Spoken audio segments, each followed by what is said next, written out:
তো আজকে সকাল হয়ে গেল, আজকে নন্দোৎসব। এখানে গোপাল রাধা বসে রয়েছে, ওদের স্নান হবে একটু পরে। তো এখানে এবার বাসনগুলো মেজে নেব। কালকে সারাদিন বৃষ্টি হয়েছে, তো আজকে একটু আকাশটা পরিষ্কার আছে। এবার বাসনগুলো মেজে গোপালের আজকে ভোগ দেব, অন্ন ভোগ দেব আজকে। আমি সাজিয়ে দিয়েছি সুন্দর করে। এই যে আমার গোপু সেজেছে, আর রাইও সেজেছে। হ্যাঁ, ভাজা হবে, ভাজার মতো। এখানে নুপুর পায়েস করছে, পায়েস হচ্ছে। আর এখানে ভাজা কাটা হয়ে গেছে। এখানে বসে কুমড়ো কাটছে। আর আমার কথা বল। আমাদের স্নেহা এখন ক্যাপসিকাম কাটছে, কি সুন্দর কেটেছে, এই যে। আর এখানে ভাজাভুজি মোটামুটি কমপ্লিট হয়ে গেছে, পনির ভাজা হচ্ছে। এবার শাক শাক হবে না? না, পনিরটা করে নিই, তারপর শাক করবো। আমাদের এবার কাটাকুটি হয়ে গেছে, পায়েস হচ্ছে, ভাজা হচ্ছে, আরো হবে পনির।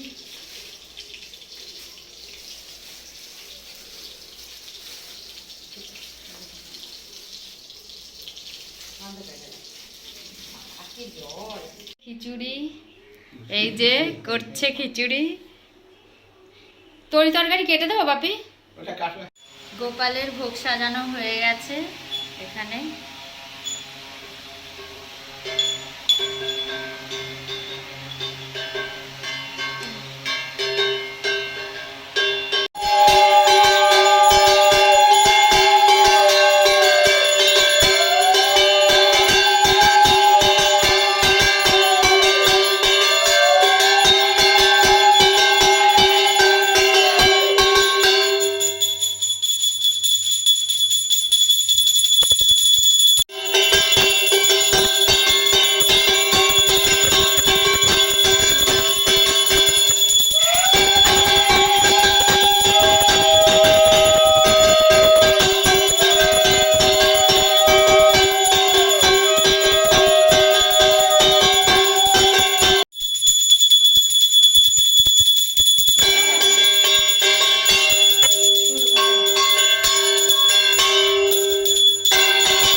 গোপালের অন্ন মাখলাম সব দিয়ে, এই অন্ন যেটা সব মেখেছি। জয় গোপাল, জয় গোপাল। খেতে বসেছে, দেখি একটু মুখটা, মুখগুলো দেখাও দেখি। লজ্জা কর, লজ্জা। হ্যাঁ ভোগের একদম কেউ নষ্ট করবি না। চাটনি দেবো কাউকে, পুরোটা খাবি? খাবো। উঠেছি কি রে বাবা, তারা আরাম লাগে। হ্যাঁ রে, দাদুর কোমরটা একটু টিপে দে।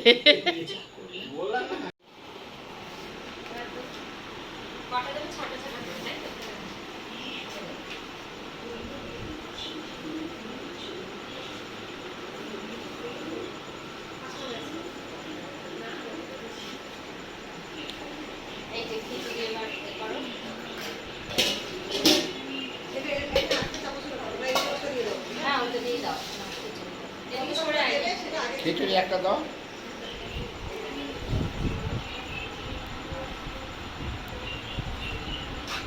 বলবে, হ্যাঁ ঠিক আছে।